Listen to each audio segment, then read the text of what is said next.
온 가족이 함께 읽는 생명나무 말씀. 오늘은 영원한 사랑의 왕궁 제3편 자연은 사랑 이상을 가르쳐주는 교재라는 제목의 말씀을 준비했습니다. 영원한 사랑의 왕궁 3. 1. 하나님이 만물 세계를 지으신 뜻.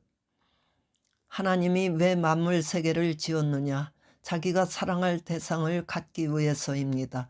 자기가 사랑하는 대상권을 만들기 위해서입니다. 그가 지상에서 살다가 자기의 본연의 세계로 돌아와 가지고 영원히 하나님의 사랑의 본국에 들어와 살게 하기 위해서입니다. 그걸 알아야 됩니다. 하나님이 전지전능하셔서 말 한마디로 이러한 천지가 되라 해서 이렇게 되었다고 하지만 그렇게 안 됩니다.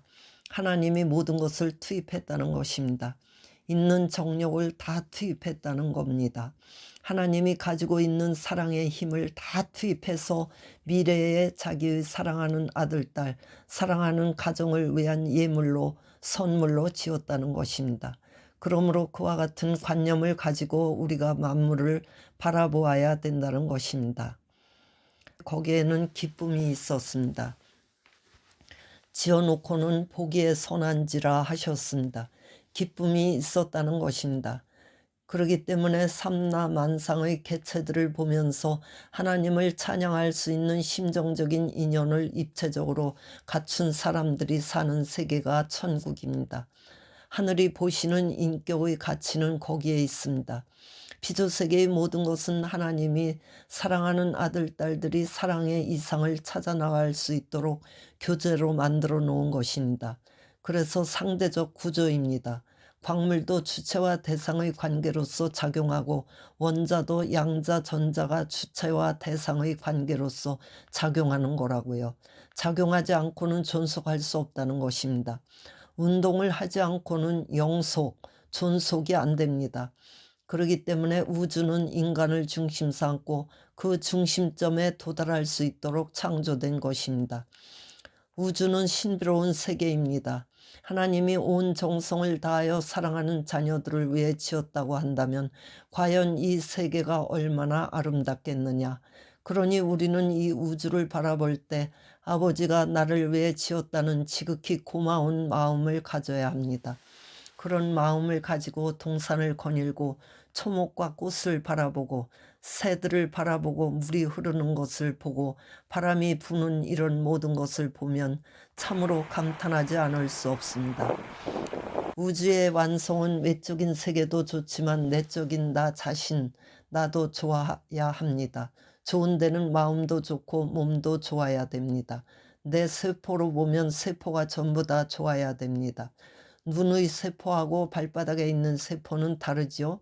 다르다고요. 다르지만 그 세포들이 다 좋아하고 손의 세포도 좋아하고 모든 세포들이 좋아하고 몸과 마음 어디 하나 남기지 않고 전체가 좋아할 수 있는 그것이 그냥 떨어져 있는 것이 아니라 하나로 연결되어 전체적 내용을 중심 삼고 공명적인 사랑의 기쁨을 느낄 수 있는 그런 세계라야 우주 완성이 되는 것입니다. 인연이란 지극히 작은 데서부터 맺어지는 것입니다. 여러분 개체도 400개조나 되는 세포로 인연되어 있는 생명체입니다. 하나님의 사랑 이상을 중심한 창조 이념 세계, 즉 대우주의 모든 존재물은 어느 곳 하나도 하나님 심정 밖에서 생겨난 것이 없습니다. 이런 것을 느끼는 시인은 위대한 시인일 것입니다. 하나의 나뭇잎이 흔들리는 것을 보고 천주적인 심정을 느껴 그것을 표현할 수 있는 시인이라면 그는 우주적인 시인일 것입니다. 우리 주위에 우리도 모르게 벌어져 있는 천하만상이 하나님의 사랑과 더불어 존재하는 것을 라는 사실을 몰랐습니다. 조그만 모래알 하나에도 우주의 이치가 들어있고 하나의 원자에도 무궁무진한 우주의 조화가 들어있다는 것을 알 수 있습니다. 존재하는 모든 것은 우리가 잘 알 수는 없지만 어떤 복합적인 힘을 통해 나타난 결과라는 것을 부정할 수 없습니다. 분자를 지나 원자, 원자를 지나 소립자 이런 것들이 무의식적으로 존재하는 것이 아니라 어떤 의식과 목적을 갖추고 존재하는 것입니다. 그렇기 때문에 존재하는 모든 것은 하나님의 사랑의 손길을 거쳐 나온 것이요 반드시 하나님과 심정적인 관계를 맺고 존재한다는 사실을 철두철미하게 알아야 되겠습니다. 도인은 어떤 사람이냐? 풀한 포기를 붙들고도 하나님 할 수 있는 심정으로 자기의 가치와 동등하게 그 가치를 인식할 수 있는 사람이 최고의 도인일 것입니다. 그렇게 그 가치를 노래할 수 있는 사람이 최고의 예술가일 것입니다. 각양각색으로 존재하는 만상을 보고 하나님의 각양각색의 사랑과 심정의 묘미를 발견하고 그것들과 친구가 되어 더불어 즐길 수 있는 감정을 가진 사람이 있다 할진대, 그런 감정으로 세포 하나하나가 움직이는 사람이 있다 할진대 그는 만우주를 대표할 수 있는 사람일 것입니다. 그런 사람이 만물의 영장입니다. 만물을 귀하게 여기고 사랑할 줄 모르고 먹을 것밖에 모르는 사람이 만물의 영장이 되겠습니까? 이 자연은 사랑 이상을 가르쳐주는 교재. 인간은 커가면서 자연을 보고 사랑을 습득합니다. 곤충 세계가 이렇구나 하고 배웁니다. 달이 비치고 별이 빛나는 가을밤에 가만히 들어보면 곤충들의 울음소리가 하나의 오케스트라 연주로 들립니다. 무엇 때문에 곤충들이 그렇게 우느냐? 그것은 상대를 찾아 이상을 노래하는 것입니다. 사랑을 속삭이는 것입니다. 새나 다른 동물들도 슬픈 소리, 기쁜 소리를 무엇으로 표시하느냐 하면 사랑이라는 공통 분모를 따라서 소리를 냅니다. 극은 낮지만 축에서 먼 거리에 있지만 그 축을 중심 삼고 평형선을 취하며 돌고 있습니다. 모든 존재는 다 그렇게 되어 있습니다. 새들의 노래에는 세 가지 종류가 있습니다. 첫째는 배가 고플 때 신호하는 노래하고, 다음에는 서로 사랑하는 상대를 위해서 하는 노래하고, 그 다음에는 위험할 때 내는 소리가 있습니다. 그게 다 다르다는 겁니다. 우리 사람들은 모르지만 자기들 세계에서는 다 안다는 겁니다. 배가 고파서 울면 다 안다는 겁니다. 매일의 생활이 무엇을 중심 삼고 되어 있느냐? 배고픈 거야 한 번 먹으면 끝나는 것입니다. 그렇다고 매일같이 위험한 자리에 있는 것도 아닙니다. 대부분의 노래는 무엇을 중심 삼고 하느냐 하면 상대와 주고받는 관계에서 노래가 오고 간다는 것입니다. 인간은 주체와 대상, 즉 상대적인 쌍으로 지은 바 되었고, 또 인간을 위하여 있는 온 만물 세계도 사랑의 원리 아래서 조화를 이루고 또 인간의 사랑으로 말미암아 생명과 이상을 실현하게 되어 있습니다.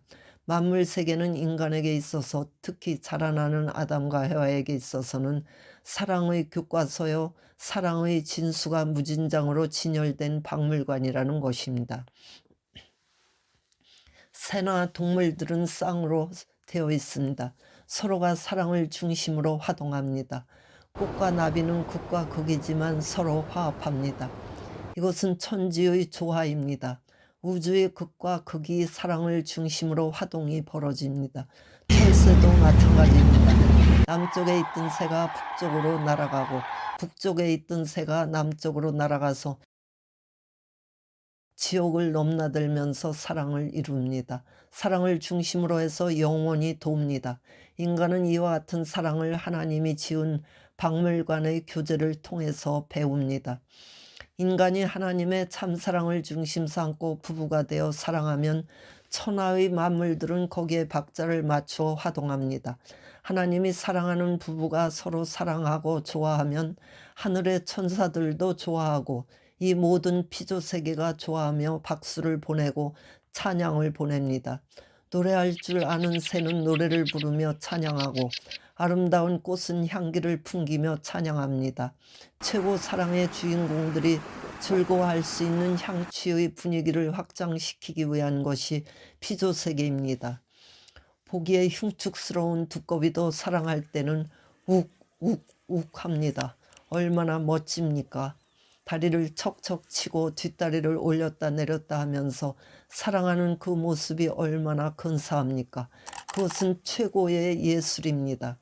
봄이 되어 새가 노래하면 그 새의 노래를 듣자마자 자기 아내를 생각하고 자기 자식을 생각하고 자기 나라를 생각하고 세계를 생각하고 하나님까지 생각해야 합니다. 그러면 다 됩니다.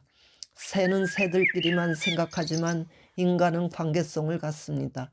동물 세계, 식물 세계, 천상 세계의 중간 매개체로서의 관계성을 가진 존재가 인간입니다. 전부 연결시킬 수 있습니다. 이것은 인간만의 특권입니다. 사랑은 신경과 같습니다. 우리가 머리카락 하나를 당기면 몸 전체가 끌려오는 것과 같이 사랑만 당기면 우주가 끌려오고 사랑만 움직이면 우주가 다 화하게 됩니다. 사람은 벌보다는 나비를 좋아합니다. 나비가 춤을 추며 날기 때문입니다. 모든 나는 것은 박자의 가락에 맞춰서 납니다. 빨리 나는 놈도 박자에 맞춰서 날고 느리게 나는 놈도 박자에 맞춰서 납니다. 나는 형은 여러 가지지만 어쨌든 전부 다 박자에 맞춰서 납니다. 또 산에서 사슴이 뛰어다니고 토끼가 노는 것도 음악적입니다. 깡충깡충 뛰어다니는 것이 하나의 리듬이 있습니다.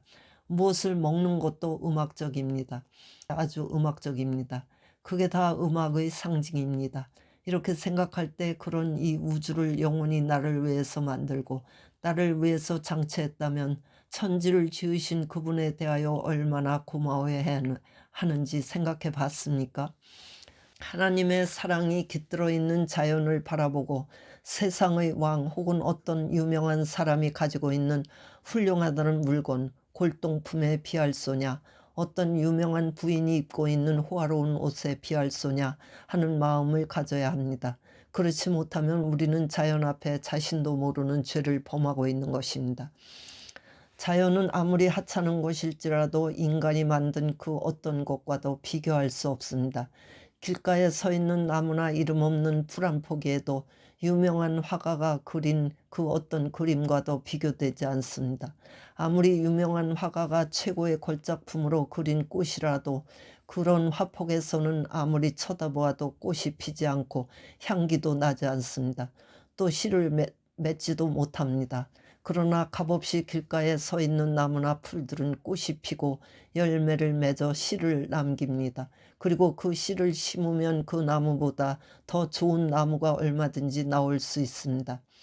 그렇기 때문에 만물을 통해서 배우는 겁니다. 집 울타리에서 수놈 암놈의 새들이 짹짹짹 할 때는 이것을 주인되는 아주머니도 배우라는 겁니다. 서로 위하는 세계를 향해 자기 일생을 생명을 걸고 사는 본연의 피조세계의 아름다움을 찬양할 줄 알아야 합니다. 그렇게 되면 그 집 울타리에 새 새끼도 와서 살려고 한다는 겁니다.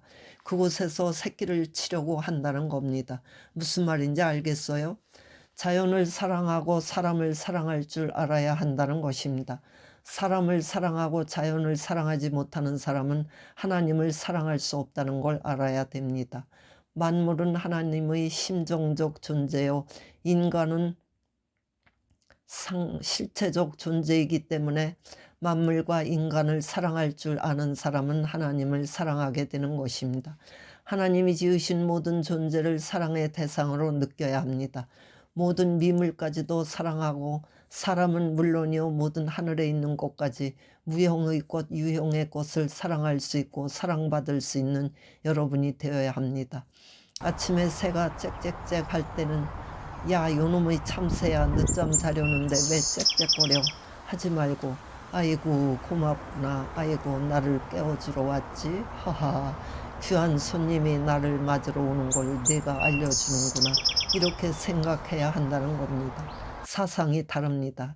이게 바로 위대하다는 것입니다.